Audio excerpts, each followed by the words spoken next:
नमस्कार दोस्तों, Indian technical training centre में आपका स्वागत है। आज हम लोग बात करेंगे इन्वर्टर एसी कंप्लीट वायरिंग के बारे में।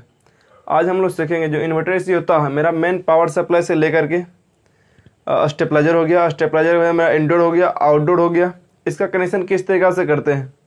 उसके बाद एक आउटडोर में जब पावर सप्लाई देते हैं तो आउटडोर में क्या क्या कनेक्शन होता है, इन्वर्टर एसी में और नॉन इन्वर्टर एसी में जो है वायरिंग में क्या अंतर होता है, ये प्रॉपर हम लोग इस वीडियो में लास्ट तक देखेंगे। और प्रॉपर इन्वर्टर एसी का पूरा जो नॉलेज होता है, मेन जो नॉलेज होता है आपको, ये चीज़ कंप्लीट आपको इसी वीडियो में बतलाया जाएगा। तो आपको शुरू से लेकर लास्ट तक बने रह जाएगा, तो आपको प्रॉपर आपको समझ में आ जाएगा इस वीडियो में।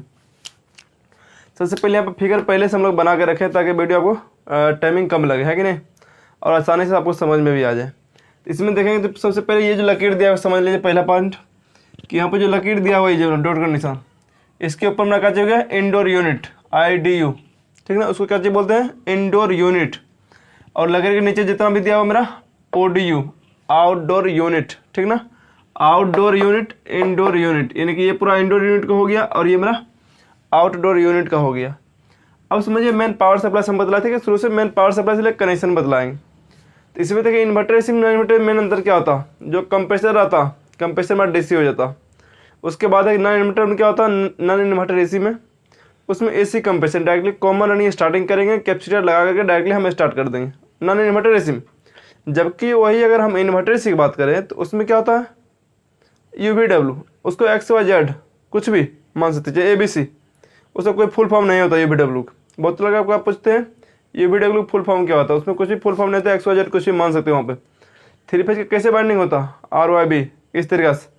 इस तरीक़ा से आपको इसमें भी नॉर्मली जो कोई भी कंपनी डाटा देता है लेकर के उसमें UVW के शेप में देता, कहने मतलब तीनों आपका सेम रहेगा, XYZ मान लिए चाहे ABCD मान लिए, ये इस तरीक़ा से।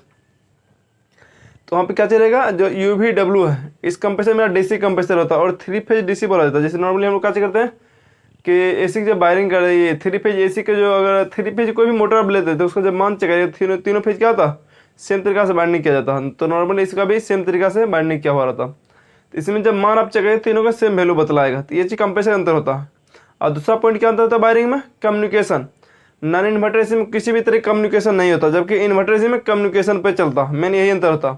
उसके बाद जो मेन लगे कि खरीदता कोई कस्टमर खरीदता क्यों है इन्वर्टर एसी, तो उसका जो मेन अंतर आता है कि टेम्परेचर के हिसाब से इसका कंप्रेसर चलता है। इन्वर्टर एसी के टेम्परेचर के हिसाब से अप डाउन होते रहेगा, जबकि नॉन इन्वर्टर एसी में वैसा कुछ भी बात नहीं होता।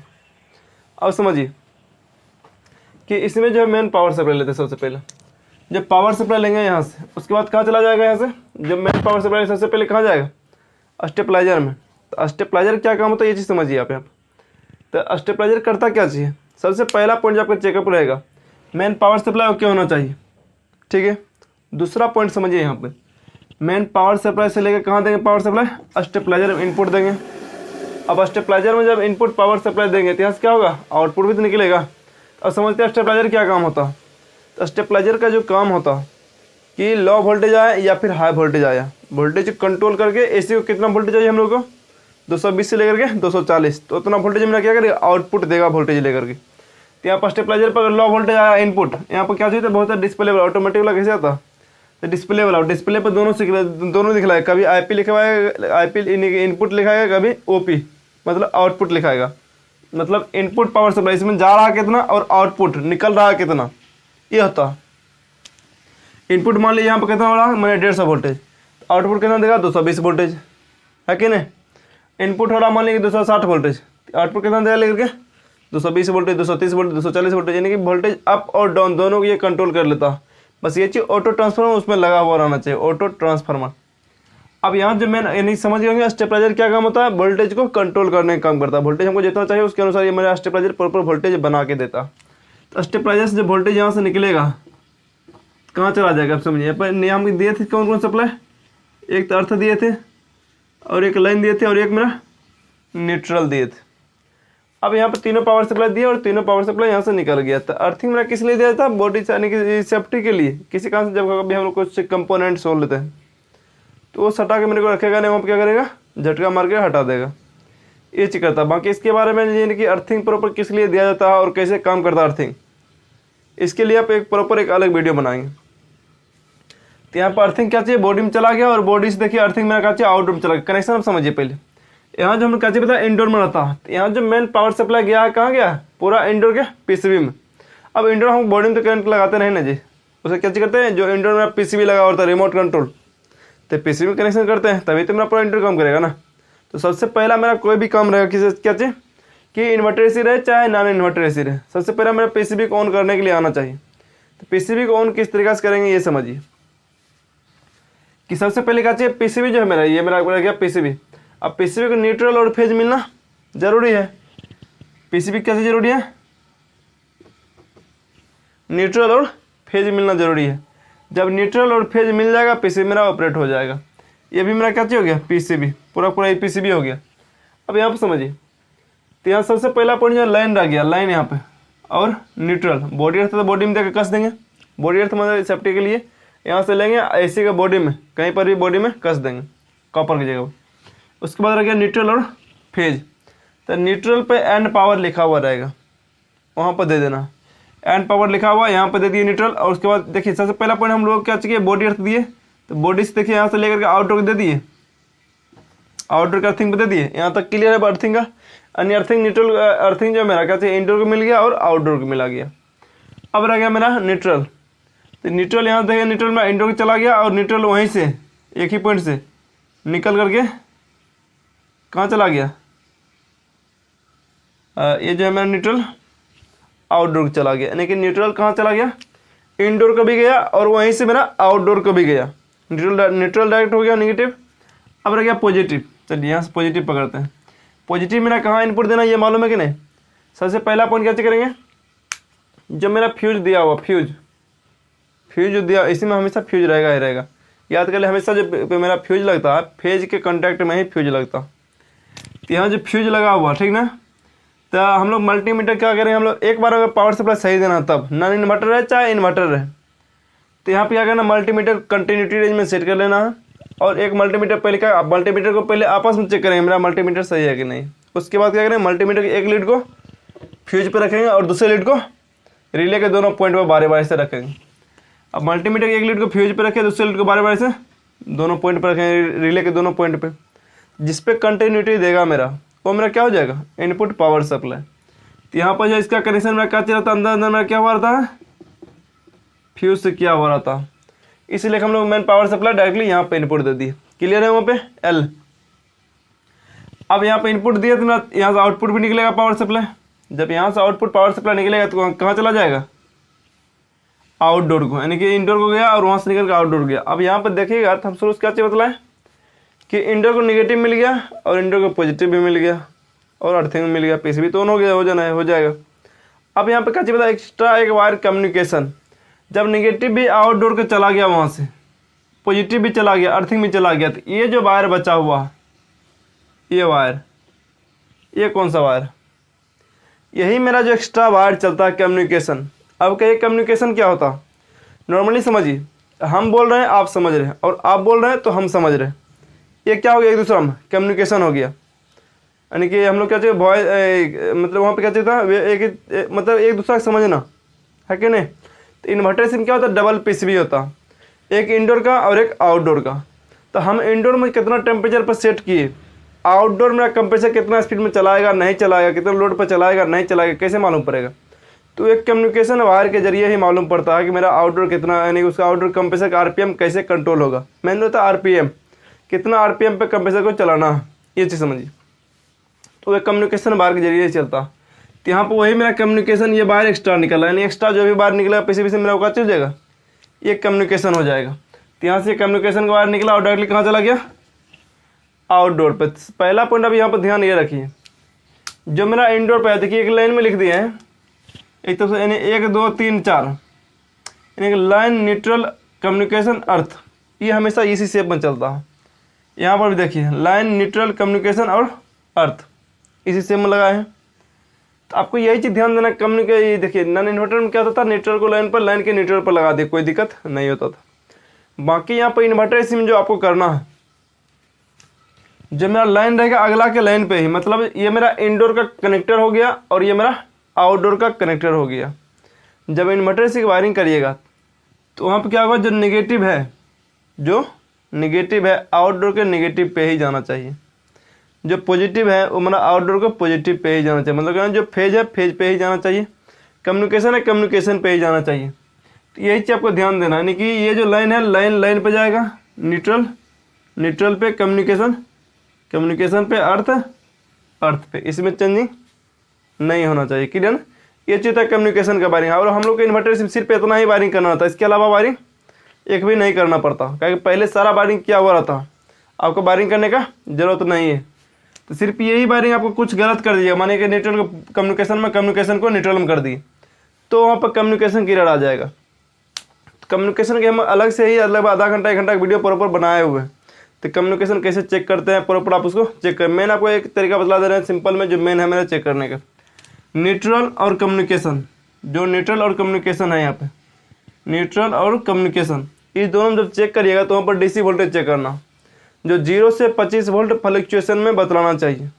अगर फ्लक्चुएशन, जैसे हम लोग क्या चाहिए, कुछ भी हम लोग बोलते हैं या फिर गाना सुनते हैं, उसका हमेशा देखिएगा, जब ग्राफ देखिएगा, ग्राफ हमेशा क्या रहता है, ऊपर नीचे चलते रहता है, कभी भी सेम ग्राफ नहीं होता। अगर हम लोग कुछ जो वॉइस बोल रहे हैं, जो हम लोग बोल रहे हैं, वो भी ना क्या, एक तरह सिग्नल है, एक तरह वेव है, तरंग है ये, और वही तरंग हम लोग सेंस करते हैं, तब जाकर हम लोग सुनाई देता है कि वेव के जरिए, आवाज़ के जरिए, और तब हम लोग क्या चाहिए समझ पाते हैं। उस वेव के जरिए हम लोग इसका चाहिए समझते हैं, और उसको फिर से वही ना कम्युनिकेशन, जब हम बोले आप समझ गए और आप बोले हम समझ गए, ये चीज़ क्या चीज़ हो गया, कम्युनिकेशन। यहाँ पे यही चीज़ होता है कि जो मेरा न्यूट्रल और कम्युनिकेशन, इसमें जो वोल्टेज बदलाना चाहिए 0 से लेकर के 25 वोल्ट फ्लक्चुएशन। 25 आपको बोले 25 वोल्ट से कुछ ज़्यादा हो गया तो कोई दिक्कत नहीं, कम ज़्यादा चलेगा। अधिकतर आपको लगभग 80% एसी में 0 से लेकर 15 वोल्ट के अंदर ही फ्लक्चुएशन रहेगा, मगर कुछ मॉडल में जो है हैवी मॉडल में 25 वोल्ट तक देता है लेकर, उससे ज़्यादा भी दे रहा 5 वोल्ट तो कोई दिक्कत नहीं है, उससे कोई दिक्कत नहीं, खाली फ्लक्चुएशन होना चाहिए। समझ आ गया नहीं? हमेशा कभी 5 वोल्ट, कभी 10 वोल्टेज, कभी 7 वोल्टेज, कभी 8 वोल्टेज, कभी 9 वोल्टेज, कभी 8 वोल्टेज, कभी 7 वोल्टेज, इस तरीका से हमेशा ऊपर नीचा चलते रहेगा वोल्टेज। तो समझना कम्युनिकेशन लगभग मेरा इंडोर टू आउटडोर मेरा सही है। बाकी और भी बहुत से कारण होता है कम्युनिकेशन चेक करने का, सबके बीच में वोल्टेज चेक करना पड़ता है, जॉइंट नहीं होना चाहिए। सिंपल समझ, एक लाइन तो मौखिक तौर पर आपको बता दे रहे हैं कि जॉइंट नहीं होना चाहिए, पावर प्लग में अर्थिंग का जरूरी होना चाहिए, और उसके बाद लूज कनेक्शन नहीं होना चाहिए, उल्टा कनेक्शन नहीं होना चाहिए। ये इंडोर टू आउटडोर का हो गया। बाकी zero crossing communication, zero crossing communication के लिए प्रॉपर आपको चेक करने के लिए आना चाहिए किसमें कितना वोल्टेज बतलाएगा। आपको शुरू से लेकर लास्ट तक देखना वीडियो, तो प्रॉपर आपको समझ में आ जाएगा इस वीडियो में। अब यहाँ पर समझिए, जब मेरा इंडोर कनेक्शन आपको समझ में आया कि नहीं, लाइन दे दी रिले पे, रिले से निकल के लाइन मेरा आउटडोर चला गया, यानी कि लाइन जो निकला आउटडोर के लाइन पर चला गया। न्यूट्रल दिए, न्यूट्रल आउटडोर के न्यूट्रल पर चला गया। अर्थिंग दिए, आउटडोर के अर्थिंग पर चला गया। बचा हुआ एक बार एक्स्ट्रा जो निकला वही मेरा क्या चाहिए, कम्युनिकेशन है, जो यहाँ पर आपको लिखे हुए 2 नंबर पे है ना, ये मेरा क्या चाहिए, कम्युनिकेशन है। यहाँ पर तीसरा नंबर है और यहाँ पर भी तीसरे नंबर ही कम्युनिकेशन। क्लियर ना? तो मेरा कम्युनिकेशन पे चला जाएगा। तो अब समझिए यहाँ पर जब आउटडोर पावर सप्लाई पहुँचता, ये तो इंडोर का गया, ये हमारा अच्छी एक चीज़ कहिएगा, यहाँ पर जो फ्यूज लगाए हैं, बस यहाँ पर यह क्या लगाए, ये मेरा ट्रांसफार्मर। बहुत में क्या चाहिए था इंडोर के पीसीबी में ट्रांसफार्मर भी लगाता हूँ, ट्रांसफार्मर में सब में लगेगा। बाकी ट्रांसफार्मर किसी के पीसीबी से बाहर रहता है, किसी के पीसीबी के अंदर ही लगा हुआ रहता। तो अगर पीसीबी में आपको देखना, पीसीबी अगर बाहर ट्रांसफार्मर लगा हुआ था, आपको ट्रांसफार्मर चेक करना आपका काम। इंटरव्यू में आपसे पूछा जाता है ट्रांसफार्मर कैसे चेक करते हैं, ट्रांसफार्मर क्या काम। तो यहाँ पर ट्रांसफार्मर क्या अच्छे काम हम लोग जो यूज करते हैं, खासकर ट्रांसफार्मर का भी काम है वोल्टेज कंट्रोल करना। वोल्टेज कंट्रोल करने मतलब बढ़ाना है तो बढ़ा देगा, घटाना है तो घटा देगा, जितना जरूरी है हमको उतना ही देगा। मगर हम लोग जो यूज करते हैं ट्रांसफार्मर, 3 टाइप का ट्रांसफार्मर होता है। मेरा कौन कौन टाइप होता है, स्टेप डाउन, स्टेप अप और ऑटो ट्रांसफार्मर। तो हम लोग जो यूज करते हैं इसी में खास करके स्टेप डाउन ट्रांसफार्मर। तो आप देख कैसे काम करता है, नेगेटिव इसको अंदर अंदर यहाँ पर मिल जा रहा है, यानी कि इधर से एक मेरा नेगेटिव मिलता है और पॉजिटिव यहाँ से मिल जा रहा है। तो 220 वोल्टेज को ऐसी इनपुट चला जाएगा ट्रांसफार्मर को। प्राइमरी कॉइल में प्राइमरी और सेकेंडरी कैसे मालूम करते हैं, तो प्राइमरी में अधिक कॉइल के लिए पेटा रहेगा तो मेरा प्राइमरी कहलाएगा, सेकेंडरी में कम कॉइल के लिए पेटा रहेगा तो मेरा सेकेंडरी कहलाएगा। मतलब प्राइमरी में अधिक मान बतलाएगा, सेकेंडरी में कम मान बतलाएगा। तो इससे समझ में आपको आ जाएगा। तो यहाँ पर 220 वोल्ट इनपुट जाएगा, कहाँ चला जाएगा, ऐसे ट्रांसफार्मर के प्राइमरी में, और आउटपुट मेरा कितना निकलेगा 12 वोल्ट ऐसे। 220 वोल्ट ऐसे इनपुट जाएगा और आउटपुट मेरा 12 वोल्ट ऐसे निकलेगा। कि यानी ट्रांसफार्मर मेरा क्या करता है, एसी वोल्ट को वही मैंने जो 220 वोल्ट दे रहे हैं उसी क्या कर रहा, कम करके निकाल रहा। 220 वोल्टेज को 12 वोल्ट एसी में, 12 वोल्ट किसी ने निकाला जाता है, मेरा जो पीसीबी काम करता है, जो मेरा पीसीबी काम करता है वो मेरा 12 डीसी वोल्ट पे ही काम कर रहा, कम वोल्ट से। तब पहले ट्रांसफार्मर से क्या किया गया कि वोल्टेज को कम कर दिया गया, उसके बाद मेरा उसको कंट्रोल किया गया। अब 12 यानी पहले वोल्टेज कम किया गया, उसके बाद क्या किया गया, वोल्टेज कम करने के बाद उसको डीसी में कन्वर्ट किया गया। तो आपको समझ में आ गया यहाँ पर ट्रांसफार्मर किस लिए लगाया गया। ट्रांसफार्मर क्या है, वोल्टेज को कम करने के लिए, और वोल्टेज कम होने के बाद उसको डीसी में वोल्टेज किया जाता है, डीसी में मेरा करके उसके बाद पीसी मेरा काम करता। तो ट्रांसफार्मर खराब होगा या फ्यूज खराब होगा तब पर भी आपका एसी मेरा ऑन नहीं होगा, चाहे ट्रांसफार्मर का प्राइमरी कॉइल खराब हो या फिर सेकेंडरी कॉइल। ट्रांसफार्मर का एक अलग से वीडियो प्रॉपर हम बना देंगे। अब मेरा इंडोर का काम यहाँ से खत्म होता। अब रहता है मेरा क्या चाहिए, आउटडोर यानी ODU, आउटडोर यूनिट के बारे में। तो अब यहाँ पर समझिए, जब इंडोर का जो कनेक्शन है जो वायर, वही मेरा जब आउटडोर पहुँचता है उसके बाद मेरा क्या क्या कनेक्शन होता है आउटडोर के अंदर, ये समझिए आप। तो यहाँ जो मेन पावर सप्लाई होता है लाइन और न्यूट्रल, उसके बाद मेरा क्या है, यानी कि लाइन है, लाइन को ये बहुत जगह पॉजिटिव बोला जाता है, मगर एसी में पॉजिटिव प्लस माइनस नहीं होता। यहाँ पर लिख दिया आपको सिर्फ समझाने के लिए, क्लियर ना। एसी यानी कि main power supply AC voltage में प्लस माइनस नहीं होता, उसमें लाइन और न्यूट्रल बोला जाता। एक मेरे पर लाइन हो गया, ये लाइन को ही फेज बुलाते हैं, फेज बोलता है कोई लाइन बोलता है, कोई मेरा प्लस बोलता है या पॉजिटिव बोलता है। अब यहाँ पर समझिए, न्यूट्रल को ही बहुत आदमी नेगेटिव बोलता है, नेगेटिव है कि नहीं, और जिसको माइनस बोल रहे हैं। और एक मेरा कम्युनिकेशन, कम्युनिकेशन को सिग्नल भी बोला जाता है, सिग्नल के रूप में ही तो जाता है मेरा, वही चीज़ होता है मेरा कम्युनिकेशन। कम्युनिकेशन बहुत जगह सी लिखा रहेगा, बहुत जगह मेरा एस लिखा हुआ रहेगा, तो कम्युनिकेशन को भी सिग्नल भी बोला जाता है। और अर्थिंग तो बॉडी अर्थ है, ये कोई दिक्कत नहीं है इसमें। अब समझिए यहाँ पर जो आउटडोर में पावर सप्लाई पहुँचता है तो उसके बाद होता क्या, लाइन और न्यूट्रल। सबसे पहला पॉइंट समझिए, यहाँ पर एक पॉइंट छुटा हुआ आपका, तो उसको हम यहाँ पर बना दे रहे हैं। सबसे पहला पॉइंट वहाँ पर एक मेरा क्या चीज़ था, फ्यूज वहाँ पर लगा हुआ रहता है, फ्यूज वहाँ पे लगा हुआ रहेगा। तो फ्यूज क्या काम होता है, अगर किसी कारण से करंट बहुत ज़्यादा प्रवाहित हो रहा, आगे मेरा कंप्रेसर है चाहे नॉन इन्वर्टर है या फिर इन्वर्टर है, करंट ज़रूरत से ज़्यादा प्रवाहित होगा तो वहाँ पर फ्यूज उड़ जाएगा, इतना ही ओवर करंट, यही कारण से फ्यूज उड़ता। अब समझिए यहाँ पे जो मेन पावर सप्लाई सबसे पहले कहाँ पहुँचता है, ये मेरा फिल्टर कॉइल है, ये मेरा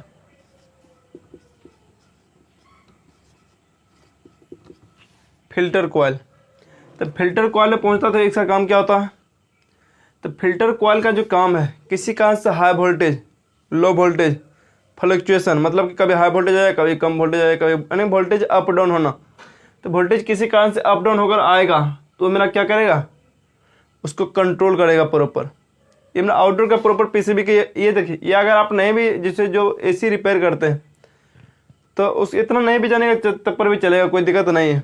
बाकी आपको समझा रहे हैं ओवर नॉलेज के लिए, अगर नॉलेज आपके पास है तो आगे जाके बहुत जगह कंपनी में भी आप काम कर सकते, कभी ऑफिस ज्वाइन कर सकते हैं, कहीं पढ़ा सकते हैं। तो आपको एक नॉलेज के लिए प्रॉपर इससे समझ लीजिए कैसे काम करता है, ये भी तो समझना अच्छा तरीका से। और इन्वर्टर से पीसीबी चेक कैसे करिएगा, सही मेन बात तो यही है। ये जो बतला रहे हैं आपको इन्वर्टर से पीसीबी चेक करने के लिए बतला रहे हैं। इंडोर में कोई दिक्कत है ना, आउटडोर को मेन पीसीबी चेक करने में फंस जाइएगा, इसलिए वीडियो को लास्ट तक जरूर देखिएगा। अब समझिए, तो सबसे पहला पॉइंट कहते हैं फ्यूज की कंटिन्यूटी चेक कर लेंगे, और फ्यूज से निकलते हुए मेरा वोल्टेज कहाँ चला जाता है, फिल्टर कॉइल के पास। जब फिल्टर कॉइल के पास वोल्टेज आता है तो फिल्टर कॉइल क्या करता है, वोल्टेज फ्लक्चुएशन को कम करता, रोकता है। कैसे, रोड में ब्रेकर होता, ब्रेकर क्या काम करता है, बहुत से हाईवे वाला रोड पे देखते हैं 4 5 6 ब्रेकर एक साथ देता है लेकर, चाहे गाड़ी कोई भी रहे, चाहे स्पीड जितना भी रहे, उसको स्लो वहाँ पर करना ही पड़ता, नहीं तो गाड़ी वहाँ पे क्या जो गिर जाएगा। तो यहाँ पर फिल्टर कॉइल जो दिया गया है सिर्फ इसी लेकर के कि हाई वोल्टेज लाए या फिर लो वोल्टेज आए या वोल्टेज फ्लक्चुएशन आए, उसको स्थिर करता है, स्टेबल करता कि नहीं इस पर मतलब इतना प्रभाव में ये जाना है तो 220 से लेकर 240 वोल्टेज के आसपास यहाँ से गुजरेगा। चाहे वोल्टेज जितना भी आए उस वोल्टेज को क्या करते हैं, कंट्रोल करके स्टेबल रुका हुआ। ऐसा नहीं वोल्टेज फ्लक्चुएशन बहुत ज़्यादा रहे, वोल्टेज फ्लक्चुएशन कंट्रोल करने के लिए ये दिया गया। अगर एक बार ये पीसीबी खराब हो गया, किसी कारण से नहीं बन पा रहा, समझिए 12 से 15 हज़ार रुपये में नया पीसीबी आता, स्टार्टिंग में होता है 8 हज़ार से कम मिनिमम। इसलिए क्या इतना सेफ्टी दिया गया फिल्टर कॉइल। अब समझिए अब यहाँ फिल्टर कॉइल जब निकलता है और मेरा मेन पावर सप्लाई लाइन और न्यूट्रल, तो वो कहाँ चला जाता है, वो जो पावर सप्लाई जाता है मेरा कहाँ चला जाता है, रिएक्टर, इसको कैसे बोलते हैं, रिएक्टर, इसको रिएक्टर बोला था। तो रिएक्टर भी सेम देखिए, यहाँ पर जैसे कॉइल सिंगल कॉइल लपेटा हुआ, उसी तरह इसमें भी सिंगल कॉइल लपेटा हुआ रहता। एक इनपुट जाएगा, एक वहाँ से लपेट के वहाँ से आउटपुट निकल जाएगा। देखने में तो लगेगा ट्रांसफार्मर जैसा, मगर इसमें कोई भी ट्रांसफार्मर नहीं होता। मेन पावर सप्लाई वायर इतना हेवी देता, लेकिन वोल्टेज फ्लक्चुएशन को कंट्रोल करने के लिए भी यही लगाया जाता। मेन वही है कि आगे मेरा वोल्टेज फ्लक्चुएशन जब नहीं रहेगा, हाई वोल्टेज नहीं रहेगा, आगे पीसी मेरा जल्दी ख़राब नहीं होगा। बस सिर्फ उसी के सेफ्टी के लेकर के मेरा फिल्टर कॉइल और रिएक्टर दिया गया। High voltage, voltage fluctuation, low voltage, उसको कंट्रोल करने के लिए मेरा फिल्टर कॉइल और रिएक्टर दिया गया। अब रहता है कि यहाँ से जब पावर सप्लाई आगे बढ़ता है उसके बाद क्या होता है, तो जब यहाँ से पावर सप्लाई आगे बढ़ेगा तो यहाँ पर देखते हैं मेरा क्या चाहिए, ब्रिज रेक्टिफायर।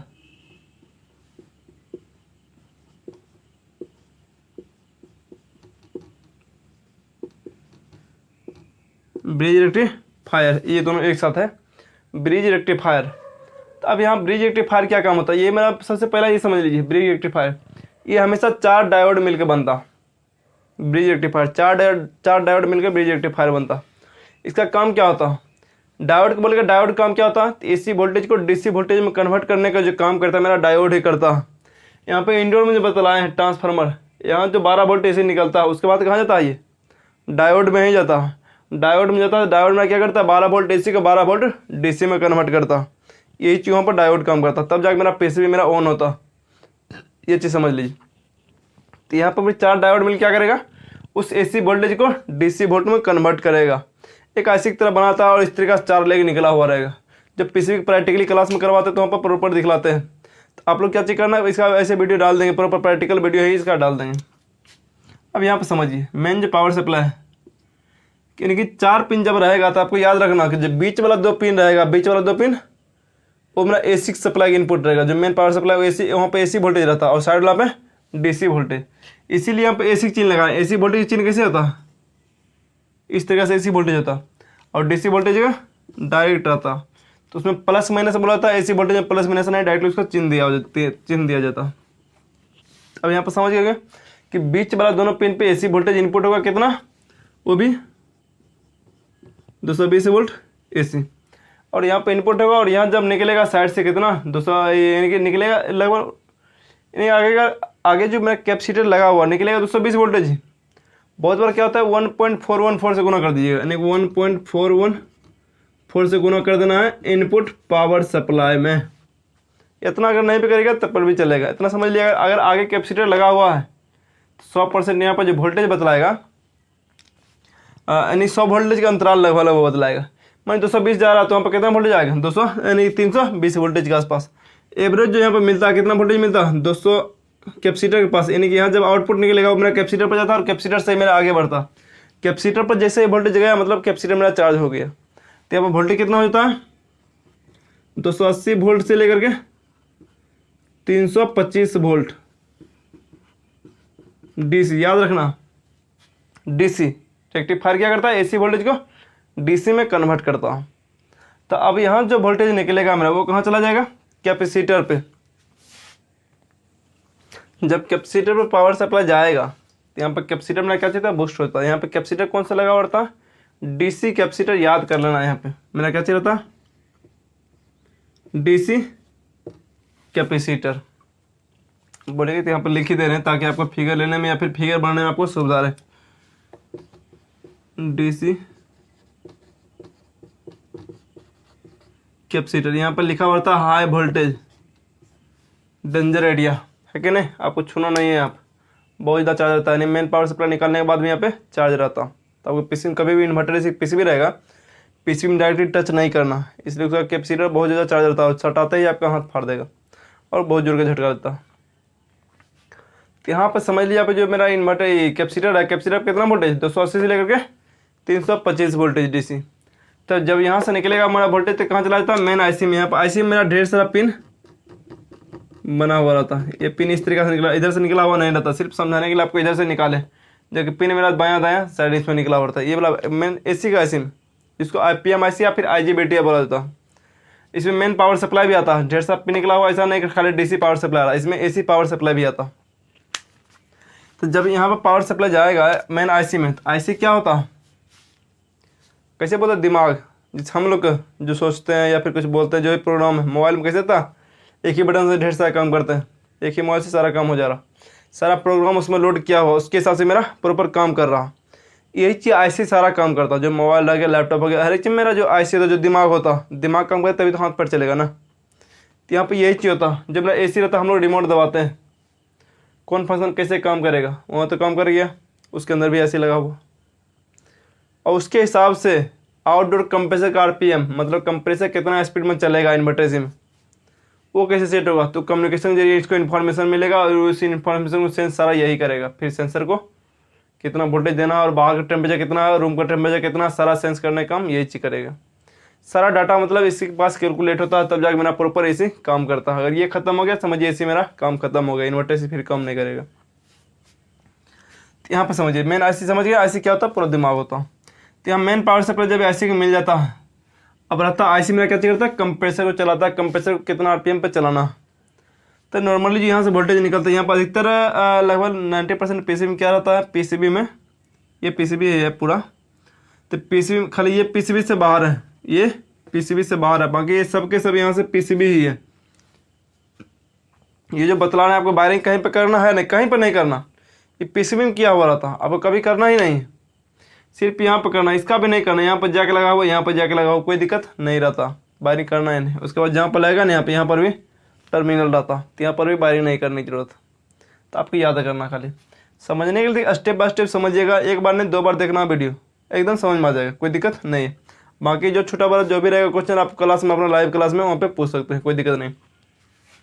अब यहाँ पर समझिए, जो मेन पावर सप्लाई आ रहा कहाँ जा रहा हूँ, आईसी में। आईसी में क्या कर रहा है, कंप्रेसर को, जब तक अब मैंने हम लोग एसी किस लिए लगाते हैं, टेम्परेचर कंट्रोल करने के लिए। अब जब तक कंप्रेसर चलेगा नहीं तो टेम्परेचर वहाँ पे कंट्रोल होगा नहीं, क्योंकि जब तक कंप्रेसर नहीं चलेगा तो वहाँ पर टेम्परेचर कंट्रोल होगा, बिल्कुल नहीं होगा। कंप्रेसर चलेगा तो ठंडा करेगा, मतलब वो टेम्परेचर को कंट्रोल करेगा। तो अब यहाँ पर समझिए, तो UVW यहाँ पर क्या चाहिए, मेन पावर सप्लाई यहाँ से निकलेगा तीनों के लिए, और UVW यानी कि यू पर लग जाएगा जा करके, बी पर लग जाएगा, डब्लू पे जाकर लग जाएगा, कोई दिक्कत तो नहीं है। इसमें पावर सप्लाई उल्टा नहीं करना, यहाँ पर भी लिखा हुआ रहेगा बहुत में और यहाँ पर भी लिखा हुआ रहेगा, कोई दिक्कत नहीं रहेगा। तो मेन पावर सप्लाई डायरेक्टली जोड़ देना।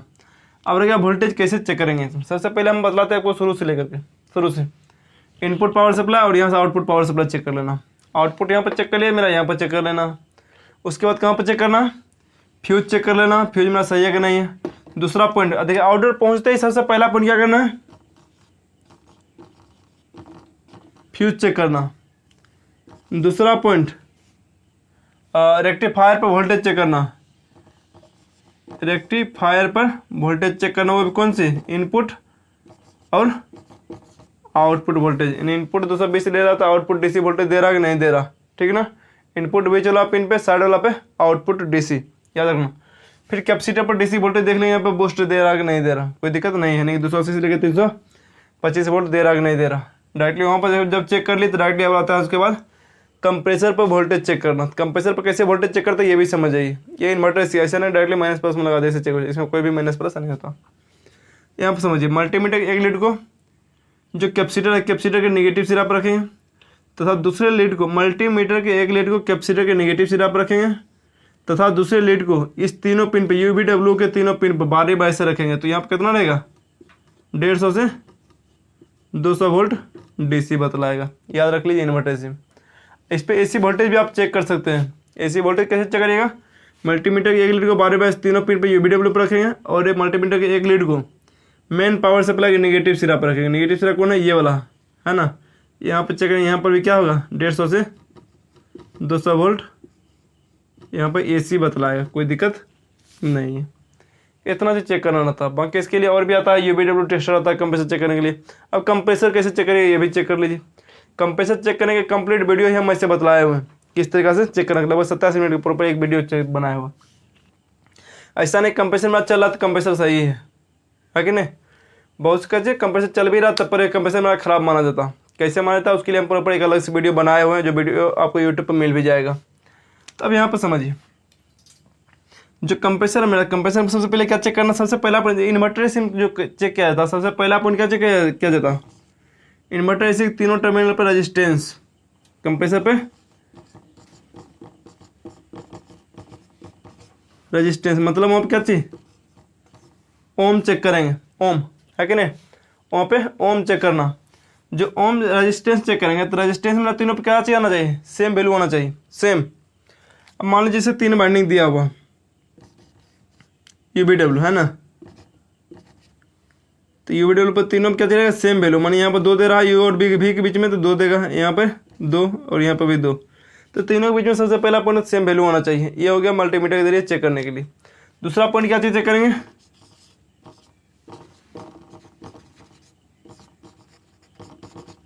बॉडी अर्थ चेक करेंगे। तो बॉडी अर्थ भी आपको याद पा के चेक करना। बॉडी अर्थ कैसे चेक करते हैं, मल्टीमीटर एक लीड को बॉडी पर रखेंगे, दूसरे लीड को बारी बारी से तीनों टर्मिनल पे रखेंगे। अगर कंटिन्यूटी दे दिया तो मेरा क्या चाहिए, कंप्रेसर मेरा शॉर्ट है, इस कंडीशन में शॉर्ट माना जाएगा। तीसरा पॉइंट आता है मेरा यू वी डब्ल्यू टेस्टर से चेक करने के लिए। You V W tester. You V W tester कैसे काम करता है, इसके लिए प्रॉपर जब लाइव क्लास में आते हैं तो वहाँ पर भी बतलाते हैं किस तरीके से वो काम करता है। इस तरीका जब चेक कर लेते हैं। और एक आता है बल्ब के जरिए, चौथा। नॉर्मली अगर यू वी डब्ल्यू टेस्टर नहीं है तो फिर अपना 100 वाट के दो बल्ब लेकर वहाँ पर चेक कर सकते हैं। बल्ब के जरिए भी आप यहाँ पर चेक कर सकते हैं मेरा कंप्रेसर सही है कि नहीं। क्लियर ना। इस तरीके से प्रॉपर आप इन्वर्टर एसी की वायरिंग कर सकते हैं। और इसमें क्या क्या चाहिए, अगर कहीं पर दिक्कत है तो कमेंट करके आप जरूर बताइएगा। फिर से उस वीडियो को हम लोग क्या करेंगे, दोबारा जब वीडियो बनाएंगे तो उस वीडियो को उसमें हम जरूर मेंशन करेंगे इसमें क्या चाहिए छूटा हुआ रह गया। तो नॉर्मली इसमें लगभग सारा कुछ इसमें बतलाया दिया रहा। क्या कम्युनिकेशन के बाद, कम्युनिकेशन एक अलग चैप्टर है खुद, वो आधा घंटा प्लस का वीडियो बनेगा उसका। तो उसका वीडियो हम बना के ऐसे यूट्यूब चैनल पर डाले हुए, स्क्रॉल करिएगा उसमें मिल जाएगा 2-3 वीडियो कम्युनिकेशन के ऊपर डाले हुए, तो उसमें आपको कंप्लीट मिल जाएगा। अगर वीडियो अच्छा लगे तो लाइक और सब्सक्राइब जरूर करिएगा।